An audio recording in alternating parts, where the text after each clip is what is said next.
Jon Jones looking to move up to the heavyweight division. Stipe Miocic's head coach Marcus Marinelli thinks that Stipe Miocic is much more stronger than anyone Jon Jones has ever faced before. In a recent interview with Brett Okamoto, he went on to say, "I think Stipe's stand-up could shut down Jones. And just the size. Stipe is very efficient, 230 something pounds. He is extremely strong, stronger than anyone Jones has run up against so far. And Stipe doesn't move like a heavyweight, he moves like a middleweight, so Jones wouldn't have a speed advantage." Jon Jones responded back on an ESPN MMA Instagram post saying, "The coach had me all ears until he said Stipe moves like a middleweight." A 3-round strawweight bout between Carla Esparza vs Amanda Ribas has been targeted for UFC 256. Carla Esparza is coming off a split decision win over Marina Rodriguez, and Amanda Ribas is coming off a submission win over Paige VanZant. With Nick Diaz announcing his return to the UFC in 2021, Conor McGregor recently commented on a photo of the Diaz brothers on a BT Sport post. He tweeted, "Line them up."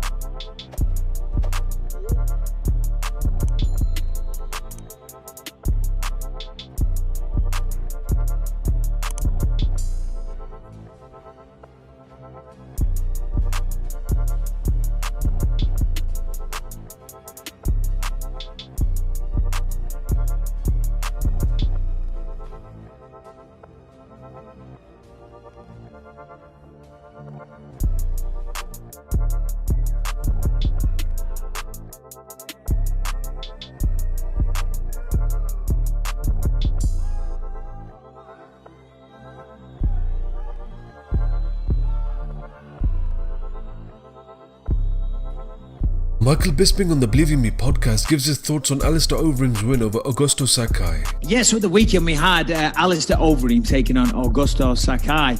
And I got to say, that's where I want to start, because I am in awe, to be honest, of Alistair Overeems, what he's still doing, what he's achieving at his age and having been around combat sports for so long. It's mind-blowing, right? Without bringing up his entire resume, which would take the whole podcast to do. He made his MMA debut in 1999. Rebecca Sidwick over there listening, Rebecca Bisping, should I say. I met her in 1999. That was 21 years ago, right? I made my debut in professional mixed martial arts in 2004. People talk about me being an OG and a legend and very kind words, but for me, Overeem's been at it since 1999. Not only that, he was a K1 Grand Prix kickboxing champion, so he was a very, very accomplished kickboxer. He fought in Pride, fought in UFC. He's just been around forever. He's been close to becoming the champion a few times, but he failed in a few attempts. There was talk there that his chin had gone. When USADA came in, his body kind of changed and things like that. So there's a lot of narratives, there's a lot of conspiracy theories, a lot of theories, but here's the fact. He has still got it. He looked outstanding on Saturday night because Sakai, young, talented, not much miles on the clock, very, very good striker, big power, took it to Overeem in the first 2 rounds, right? Yeah. It was all over him, landing big, long combinations against the fence. Overeem was covering up very, very well like an old veteran and not panicking. That's what you got to do in that situation. Not panic, cover it up. I would have liked to have seen Sakai go to the body, though. I would have liked to have seen Sakai go to the body. But he didn't. Round 1, round 2, that was basically the story of it. Round 3, Overeem took him down.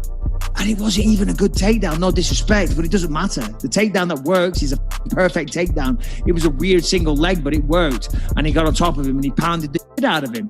And it was clearly evident that Sakai had no answer for him on the ground. That's Overeem's strength. He's been around for so long. But if you look at his record, though, back in the day in Pride, he was submitting a lot of people. He had a very, very good ground game. I haven't got his record in front of me. Maybe Harrington looked that up. But yeah, no, he had some very, very good submissions, so he's well-rounded.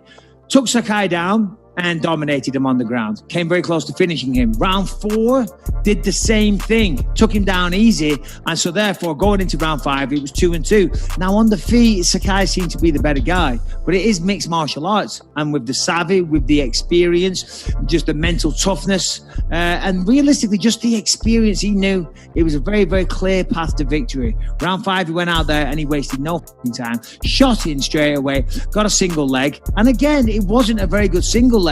Sakai really, really needs to work on his takedown defense because he went down far too early. Overeem got on top, pounded him out.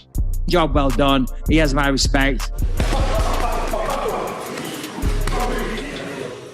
Hey guys, I'm in Atlanta, and a lot of people ask me what I love to do when I'm not training. Well, I like to do things that has nothing to do with mixed martial arts. Reading, eating, sleeping, anything that can distract me from my primary occupation. Alright, have a good day. Bye.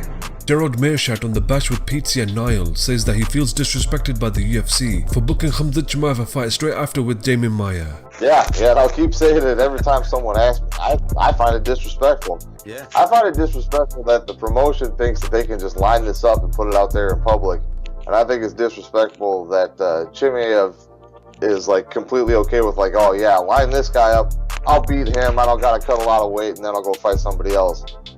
So far in the UFC, you fought a lightweight that came up to welterweight for his debut, didn't look that great, and then you fought a middleweight who had a rough weight cut and is really not that dangerous on the ground. It's only dangerous if you stand up and slug with him.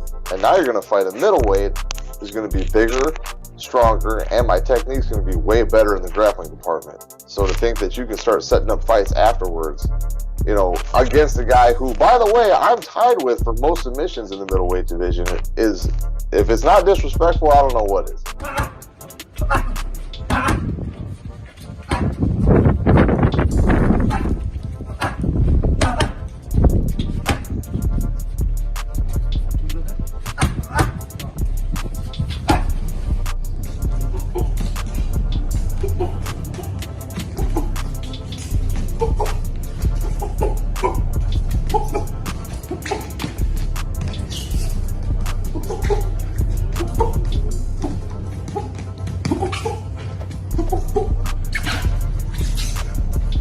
And Jessica I on Sirius XM with Jimmy Smith speaks on her gallbladder issues. I've been actually working to drop a fun little bombshell, and I'll pop it on here. I was actually working with the WWE, and that was what really kind of pushed me to like fully be like, all right, Jess, there's something really wrong with you, and I can't go and take on a new endeavor if I don't know what's going on. So I reach out to the doctor. He lays out this amazing course of action of like ultrasound, CTEs, a HIDA scan, and basically I'm like, hey, I'm actually supposed to go to California to train with Brian Kendrick, who trained Ronda Rousey for the WWE. I'm actually supposed to go out there.